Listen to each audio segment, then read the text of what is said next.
Middag. Paul Andre hierso. Groot probleem in die Weskaap en reg oor Suid-Afrika is rooi jakkalse.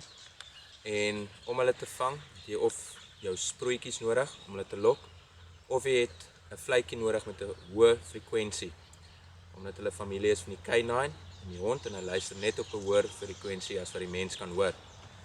Nou vandag wil ek vir jou wys al wat jy nodig het is 'n 2 liter plastiek bottel, 'n skerp knipmes en ek gaan vir jou 'n jakkalsroeper maak. Kos vir jou niks nie en dit werk. Goed, eerstens wat jy doen is jy haal die dopie af. Hierdie gaan jou tyd wees waar jy gaan blaas. Dan vat jy jou skerp mes, knipmes, steekmes, enige mes, solank dit net skerp is.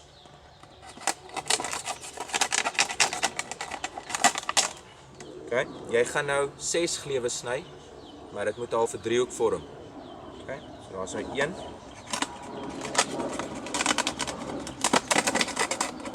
2. 3. 4. 5.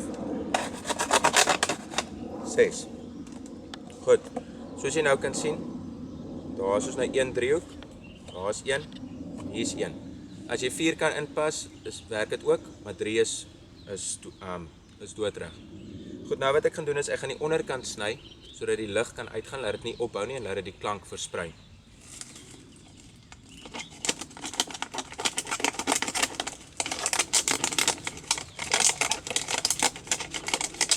Jy sny hom nie heelpad af nie.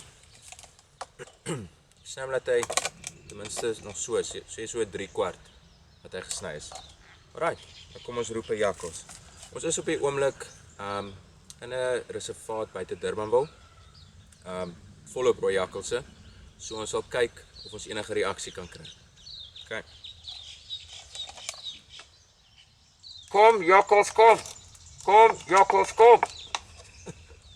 En dis wie 'n jakkals roep.